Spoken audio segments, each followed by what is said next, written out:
If for whatever reason you're having the obscure and very nerdy discussion of early FNAF fan games, it's very likely that one of you would mention the game where the funny rat says, "Wanna see my head come out?"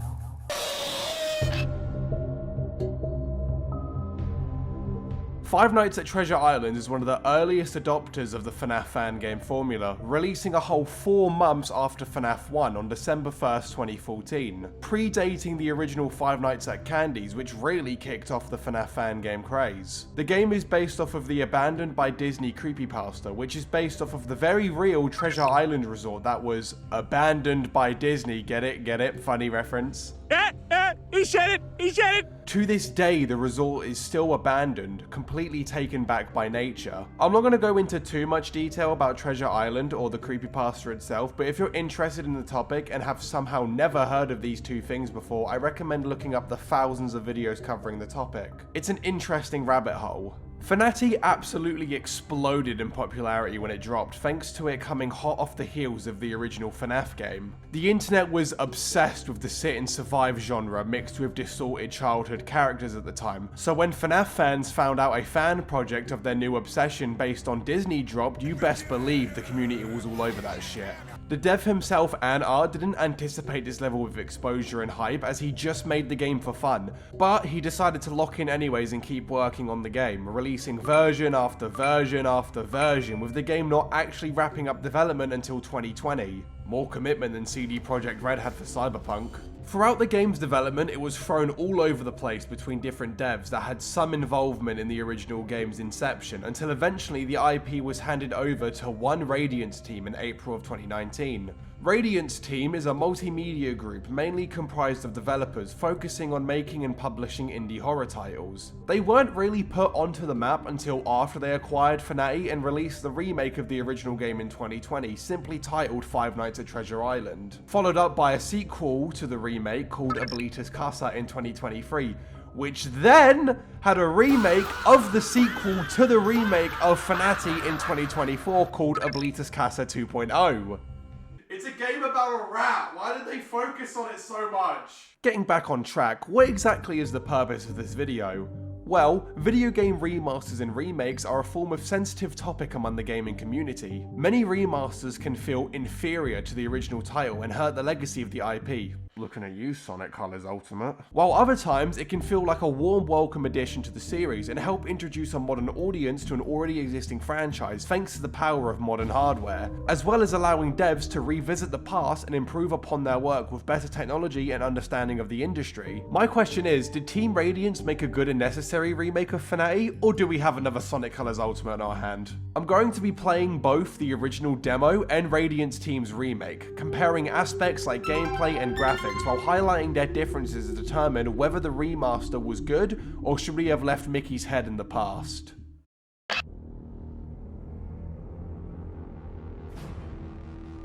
Booting up the original game, we are met with probably the worst menu music I have ever heard in my life. Wow, this is loud. You are loud, Mickey.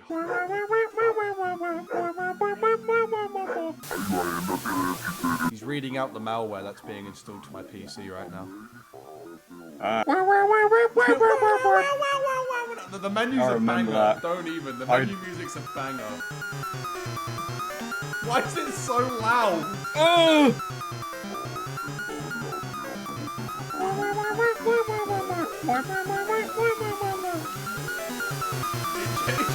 It's getting louder. Oh my god! I get it's trying to be deranged and sinister, likely meant to represent the twisted and defigured look of the animatronics and the building they reside in, but the effect doesn't work because the music just sounds like straight arse. And it's so loud too, it just keeps rising and rising and rising to an ear-bleeding level before it abruptly cuts. Oh.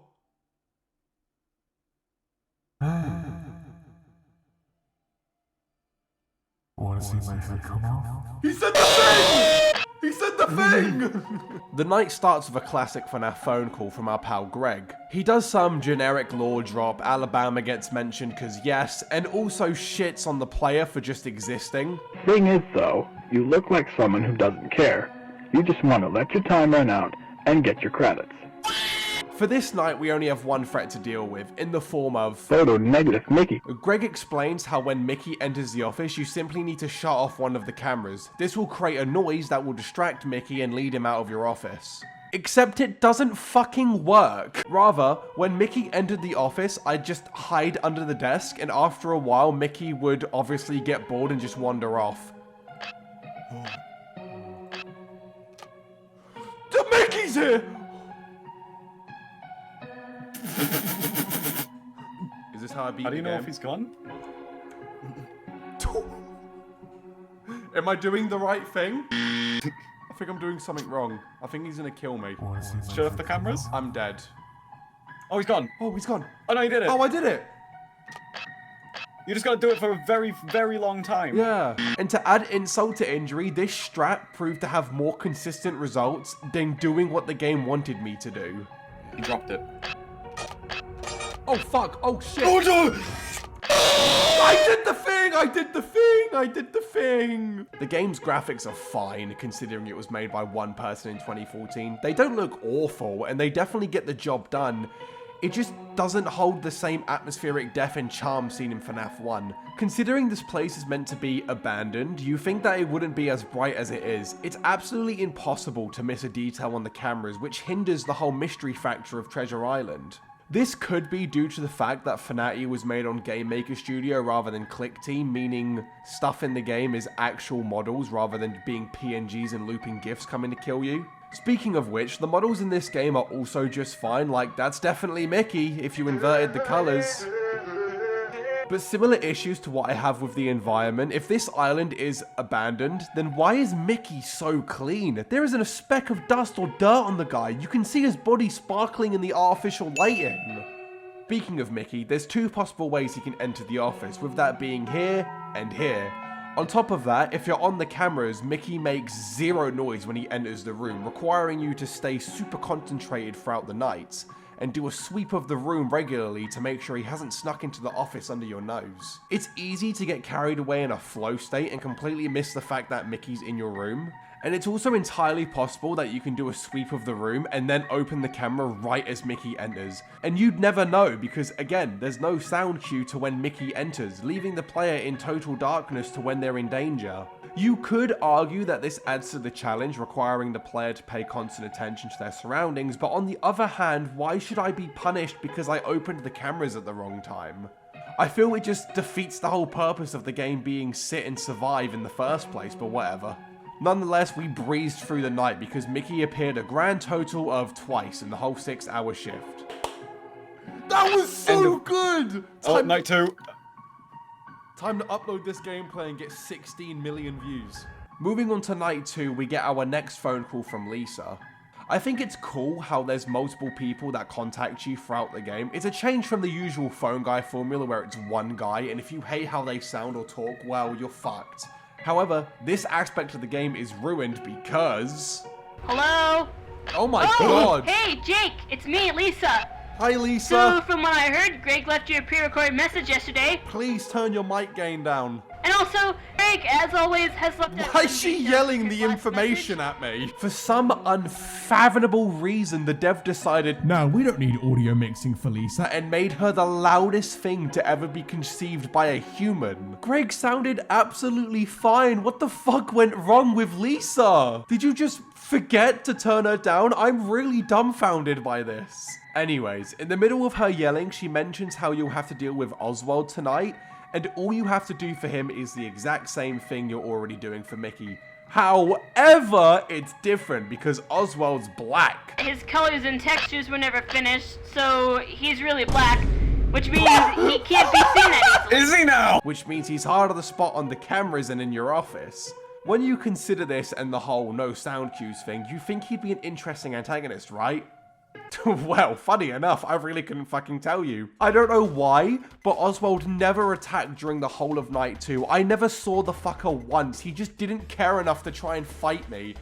Maybe Lisa made him insecure. Black. At this point in the game, the cracks started to show and really made themselves known. First of all, the camera mechanics suck. The hit zone to pulling them up is so sensitive, it's way too easy to accidentally re-pull up the camera when you just want the thing to shut. And oh look, now everything's the camera. This visual glitch is very common and it's related to the finicky camera button, because if you pull it up and down too quickly and too many times in a row, the game just says fuck it and has it so that the cameras are constantly with you no matter what you do. It kind of reminds me of that FNAF 2 glitch where you can have the mask whilst looking at the cameras, except that glitch is useful. This one is garbage. Whilst we are at it, remember those cracks in the wall I mentioned with this game? Let's just take 2 hands and completely rip that wall down, because here is unedited footage of the game tearing itself apart from the inside. So, from what I heard, Greg left Hello! you a message Hello! It's me, Lisa! Hi! I'm sorry, we still have to get our equipment ready. It hasn't been shipped in yet, so we're still waiting. We basically want you to collect data for us. When we come over there, it'll be easier to maintain everything. Oh, and also, Greg, as always, has left out some details from his last message. Hey, he said that the negative suit can't see. So, from what I heard, Greg left a pre-recorded message yesterday. But I not too well. What he said was pretty stupid. So do not make any noise. We still have to get our equipment ready. So we're still waiting. Also, I don't want you to collect you about us when we come over there. It'll be easier. You're not gonna like. So remember how in FNAF, the button to skip the night was C, D, and plus? You know, something you'd have to go out of your way to touch so that you wouldn't accidentally do a 2-second speedrun of the whole game? Yeah, well in this game it's just O. It's just the key O. I was trying to mute Lisa's call to end the suffering in my ears and I clicked O, which unknowingly opened the floodgates to completely rail my copy of FNATI. So, what's something positive I can say about this game?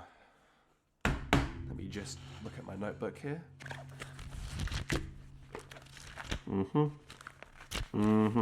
Right. Yeah, this thing's just completely empty. Yeah, no, there is really nothing good to say about this game. It's absolutely unbearable to sit through. Even when the game works, it's just so boring. I'm sure the game maybe gets more exciting in the later nights when they start throwing the rest of the animatronics into the mix, but when the game acts like this halfway through playing, why the hell would I, let alone someone in 2014, see it through? This game was in need of a much required upgrade and overhaul, so let's see if Radiant's team delivered in 2020's Five Nights at Treasure Island.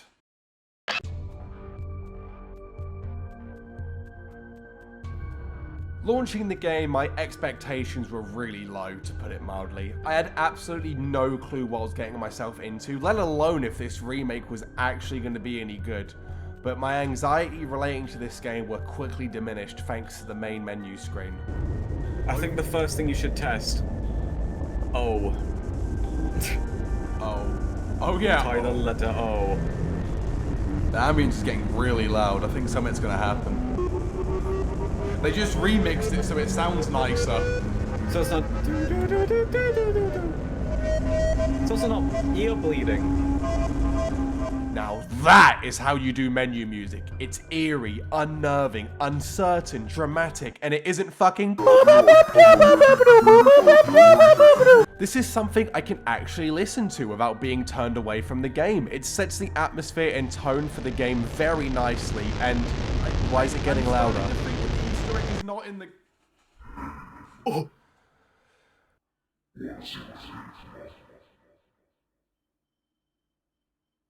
Oh. Oh.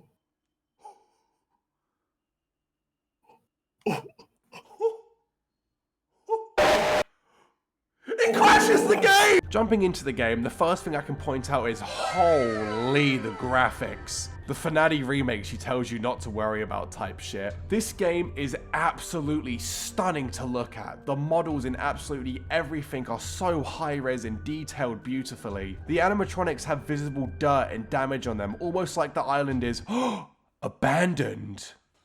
Even the lighting's been altered to make it look like I'm not treading through Times Square on Christmas Day. Rooms are dark and dingy, void of color and personality, and I actually have to look hard to make sure I don't miss anything approaching my way. Like, look at Mickey! Don't he look absolutely terrifying in this frame? The thing is though, I know that Wario's is really good, but it's like, why put so much wow Hi! That's not creepy. Even the smaller details in this game go a long way in selling this environment to me. Like, when your power runs low, the light in your office starts flickering. It's amazing stuff and adds so much personality to the game. On night 1, Greg makes his grand reappearance from the last game, with much better voice acting and audio mixing. Phone calls relatively have stayed the same from the original game, it's just that some lines here and there have been altered or cut entirely so that less of the game's runtime is taken up by talking. And yes, unfortunately the line Photo negative Mickey doesn't reappear. How sad. In this night, in the same fashion as the last night, we only need to deal with photo negative Mickey, whose mechanics remains the exact same. He enters the office, you turn off a camera, he leaves. However, this time, the mechanic actually works consistently, which is such a simple ask that should have been in the OG game, but whatever. He was also a lot more active this night and generally had me on the edge of my seat as he noticeably kept changing paths around the camera and which door he would waltz in from. It felt like he could attack at any moment, which is a lot more engaging and exciting than whatever the hell was going on in FNATI OG. Night 2, Lisa unfortunately makes a return. However, fortunately, someone at Team Radiance knows the basic laws of audio mixing. So when she speaks, it doesn't sound like it's coming through a foghorn.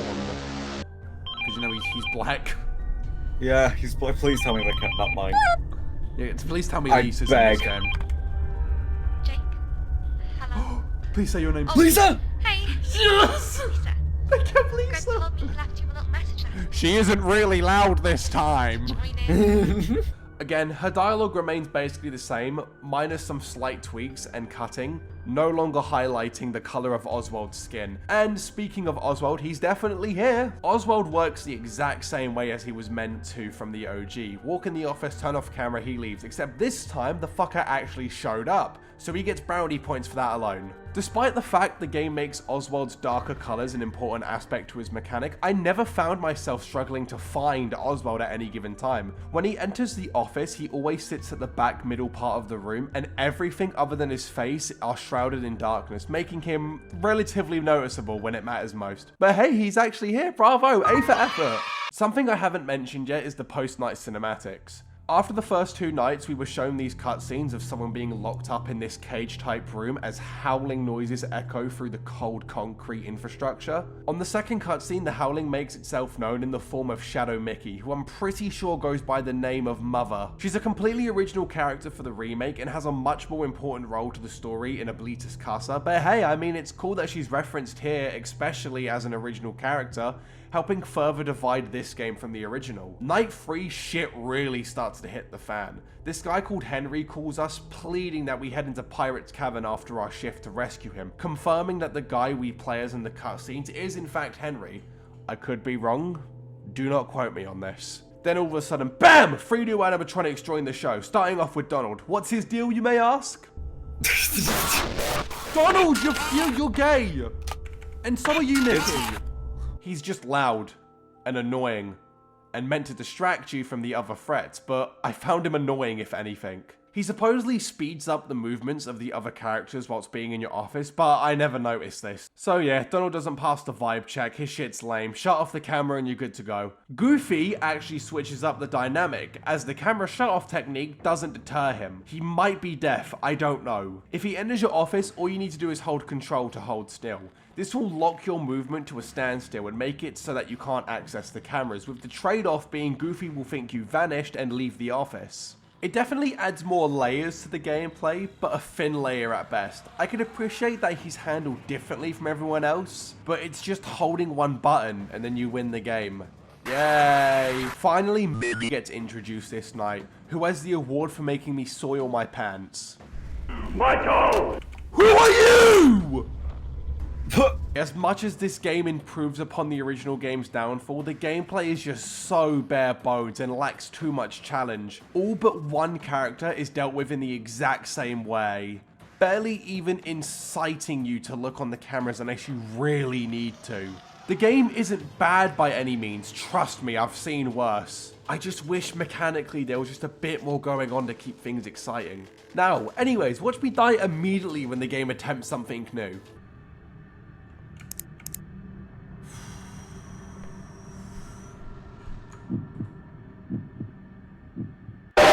I never retried this section. And no, you can't make me. In conclusion, the FNATI Remake in concept is a brilliant improvement over the original game, mainly in the sense that the product actually works. The graphics are really good, mechanics, while a little shallow, are fun enough to keep me playing without thinking about it too much, and overall, I see no reason to revisit the original game unless you want a good laugh. Hey gamers, SCharlama here. I'm gonna go a bit unscripted for a second just to talk to you guys. Thank you so much for watching this video. I know it's really different to what I normally do, but as I explained in my community posts, I'm just not having fun doing the usual gaming content I normally do because they just feel kind of soulless and they kind of lack the vision that I want for this platform.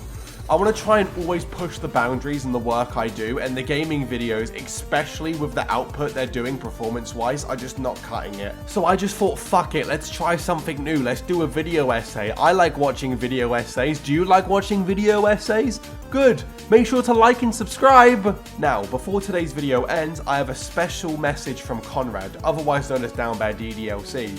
He was actually the person that gave me the idea to play FNATI for a video, but he unfortunately couldn't join today's recording session. So, he left a little audio file for me to include in the outro, so enjoy. Hi, this is the ghost of Conrad who couldn't be here because he's kind of a bit of an idiot and he overslept. And they did this while he was sleeping. I'm gonna rudely interrupt this video because I can. I'm gonna specifically request you. I'm scattered through time and space. Because I couldn't be in the video. It's a bit of a shame because I was the idea behind this. This is my idea, this whole thing. This whole Treasure Island thing. And I couldn't be there. Anyway, go follow me on Twitter at DownByDDLC and go subscribe to SCLama. Thank you, okay, bye.